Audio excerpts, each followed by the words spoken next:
1 month had passed since the meeting. I am not sure what spurred on the Terrans, but they did what they said they would. The declaration in that small room on the conference rang true. The Terrans held the middle systems. They held the line, awaiting on these humans. Their support and reinforcements moved quicker, filling the void of the dead with fresh members.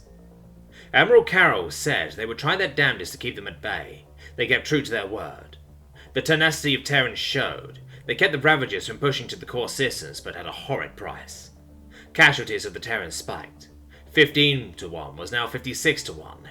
Every Terran that fell was immediately replaced. This war was painted in Terran blood.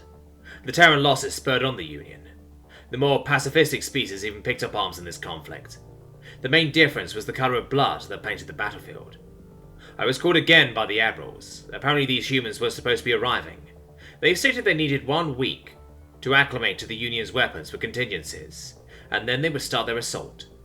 I stood on the bridge, my hologlasses recording everything within a 270-degree field of vision. Any noises heard, and whatever I said. Energy spike. Ship incoming. Transmission received. Sol Olympia is about to exit warp. The bridge engineer's voice shook with excitement. A shit-eating grin painted his face. It's actually about to fucking happen. Thank you, Corporal. The Admiral patted my shoulder. Get ready for the future of the Union. We just unleashed a new apex predator. He spoke with a smile. Pride plastered his face. Outside of the bridge, a monumental ship blinked into existence. My mandibles dropped at the sight of the behemoth. The Union's Juggernaut-class ships, the largest in the fleet, were only half its size. The gunmetal grey ship, void of any markings, except one. In large, dark purple letters read, Sol Olympia. I knew Sol was their home star, but searches for it came back empty. Where they were rumoured to have come from had no stars, just cold empty space. What was Olympia, though? I'd have to look that up. Which I received that opportunity while we waited for the human transport ship. A mountain with powerful gods? Interesting lore. A basic search of their history showed the most popular beings on that mountain. Terrifying power. Good thing those aren't real. Ship has docked. Decontamination processes are being conducted, Admiral Carroll, sir. If you leave now, you'll get there in time for them to finish. The same engineer spoke up. What are we waiting for? The Admiral led the way to the docking bay, which also served as the weapons storage unit. It was, after all, a large bay. As he walked into the bay, the transport ship door opened, and the first of 5 humans walked out. They looked menacing, short but terrifying. All black armour, black visor, black harnesses. It's as if they had copied the colour of the void and made it their armour. The only bit not black was their ranks. A dark purple, matching the outside lettering of Sol Olympia. The Admiral saluted first, which was strange. The lower ranked saluting first, and the Admiral was the highest ranking member of our military. Sir, it's a pleasure to be the first Terran to welcome you to the Star Union. The human returned the salute and reached his hand up for a handshake. Pleasure is all mine, son. Now, let's begin weapons training. You boys have been taking a beating, and it's about time we get some revenge. The Admiral straightened his back as the human spoke. Yes, sir, please follow me. The human walked beside the Terrans instead of behind him, and even called him son. Whoever this human is, or whatever humans are, must demand much respect for them to regard the Admiral in such a way. I followed quietly, taking mental notes. The build of humans was extremely similar to Terrans. They walked the same, except the human steps resounded throughout the bay. Even I could tell whatever was under that armour was insanely muscular and incredibly heavy. What was strange was how much shorter the human was. Admiral Carroll was quite tall for a Terran, standing at 9'10", but the human, if I had to guess, was at most 5'10". We stopped at the end of the bay where the weapons were stored. The human barked some orders with his gravelly voice. It was the same man who spoke in the transmission. He demanded mats and loss of them. He rummaged over our handheld weapons, harness-bound weapons that were too heavy for us, and anti-aerial guns and anti-tank guns. He demanded more mats. The second human began hooking up strange devices and collecting readouts from our weapons. The third began unbuckling all his gear except for his armour, and stood in front of the mats. The fourth, perhaps the biggest, followed quietly behind the second human. The large human's body language, if comparable to Terran's, looked very bored.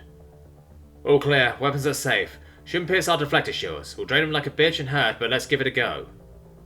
I looked at the first human standing next to the Admiral. I needed answers to my articles. Sir, what is a human, and what are you guys? What's Sol Olympia? Sir? The human barked, laughing. I ain't no officer, I work for a living.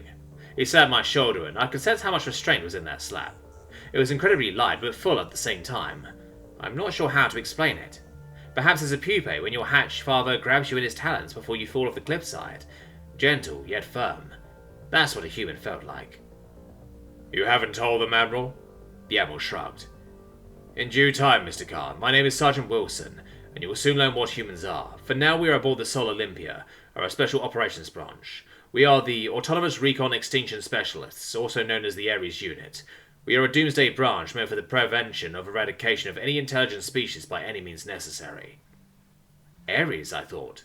Wasn't that one of the names of the gods on Olympia? I'll check it out later. My thoughts were cut short when the large human shouted, Johnson, you want it big or small? Big, Daddy, send it. The human put his hand on his hip, pushing it to the side, while his other hand flipped in front of him, hanging limply. Johnson? The voice spelled from Sergeant Wilson. Sorry, sir, he meekly replied. Wilson turned to the larger human. Sergeant Vega, begin with the anti-tank round for his unset behaviour. Anti-tank gun? We didn't have any exos out for it to be hooked up to. My mandibles went slack as Vega reached down, grabbing the loop where an exo would hook around, the other hand gripping the front top handle that was also the trigger, and lifted it out of the crate. His movement was slow as he lifted. This was impossible. If it wasn't for the fact I was watching with my own eyes, I would have never believed it. He held the weapon at his side, 4 feet long, 2 feet tall. Pure steel and fusion cores, and this human was holding it with his bare hands. Damn, this bitch is heavy. How'd you fire it? The Admiral spoke up. That front handle, pull it back, arms the weapons. Push it forward to release the anti-tank pulse round. Got it. The second human spoke up. All systems green. Deflector test is a go. Fire when ready. Johnson took a deep breath. Hit me, big guy. Vega pulled the handle back. The fusion core sprang to life. The hum of the weapon powering up filled the bay. The charge bar on the top of the weapon showed red, then orange, then yellow, and finally green. The weapon was ready. The human slammed the handle forward. The kick of these weapons usually sends exos back a step or two. This Vega. The weapon kicked about a foot behind him before he stopped it. His feet never left their spot. Johnson, on the other hand, had no such luck. His feet left the ground almost instantly, flew back about 15 feet into the large pile of mats, landing relatively safely, except for the fact he took an anti-tank round to the chest. He lay still, obviously very dead. Strange, the shield still says 100%. Holy fuck, Johnson! She grabbed the pad in her hands, looking at Wilson. Grab the medic, sir, from the transport. The idiot forgot to turn on his deflector. Ugh. Why are you shouting, Sarah? Fuck, that hurt. Johnson grunted and moaned as he rolled over to his back. Can we take a breather, big guy? His voice cracked. Oh, I need a beer. Smith, come help a brother out. He waved his hand over and she helped him to his feet. I released a breath I had no idea I was holding. Humans can survive anti-tank rounds point blank with no shielding. Whatever these monstrosities are, we may have a chance to push the Ravagers back. Within the hour, my article was complete, video cards added, and the Admiral nodded for me to post it. Star Union News front page. Humans, stronger than tanks? Has salvation arrived? 2 trillion views, 600 billion shares, 307 billion saves, 97 billion comments, some praising humans, some calling it all fake. Love for humans flooded the comments, and so did hatred for terrorists for waiting this long, all within the first hour. The Union was at each other's throats in the comments. I couldn't care who was right, because more zeros followed the first number in my bank account than I could have ever earned in 3 lifetimes. War was good for business.